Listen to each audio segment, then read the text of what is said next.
Dziedz ir cenītis aizkrāsnē, nāc bērniņ mātei auzotē, ak, neprasī nav maizītes, skats, kad tur laukā zvaigznītes, skats.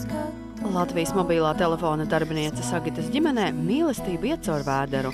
Galvenais gatavotājs ir tētis Gundars, un galvenais dienas notikums ir kopīga maltīte. Kopīgas vakariņas, tas jau tāds vienojošs elements katrā ģimenē ir, un tas ir laiks, kas tiek veltīts viens otram, un neviens nespēlē datoru, un televizoru neskatās. Tad, kad ir draugi, tad, kad ir tusiņi, tad ir virtuve ir aktuālākā vieta, kur viss tas notiek. Tā ir tāda kopā būšana. Jā, lielā istaba ir, bet visi jautrība un visi notikumi un viss sarunas jaukākais notiek virtuvē. Kad LMT mājā izsludināja glābējpaku vākšanu, Agitai bija skaidrs, ka viņas ģimene vēlas dalīties ar to, kas pašiem patīk. Mēs bieži taisam picu. Jā, tāpēc, ka tas garšo mums, un mēs ceram, ka garšos arī tai ģimenei, kas saņem šo paciņu.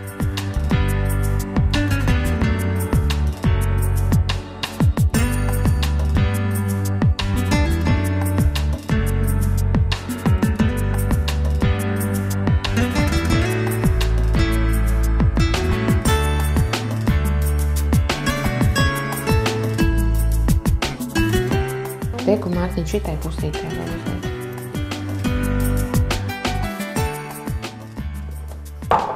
Ir jau karsts. Ir. Šeit. Kamēr strādā cepeškrāsnes, tētis ar Simonu raksta picas pagatavošanas recepti ģimenei, kas saņems glābējpaku, bet Mārtiņš ar mammas palīdzību picu uzzīmē. Es gribu, lai priecīgs bērnu acis virtuvē nepacietīgi gaida šo picu, un visa šī ģimenes māja ir pilna ar smaržu.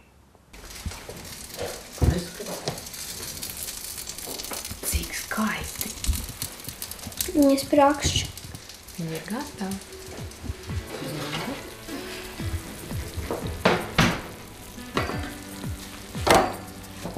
Gatava. Kad pica nogaršota, laiks saiņot glābējpaku. Agitas ģimenei palīgā nāca Radi un kolēģi, tāpēc produktu pietiek 2 lielām kastēm. Šo burciņu atsūtīja mana vecā mama, kurai ir 90 gadi, un kad es viņu uzaicināju arī palīdzēt, tad viņa ar prieku atsaucās. Es ceru, ka katrs tajā paciņā atradīs to, kas viņam nepieciešams, un tieši šīs paciņas arī vācot, mēs iedomājāmies par ģimeni, kuriem ir bērniņi, un tāpēc es arī saviem bērniem prasīju, kas būtu tas, ko viņi gribētu visvairāk saņemt.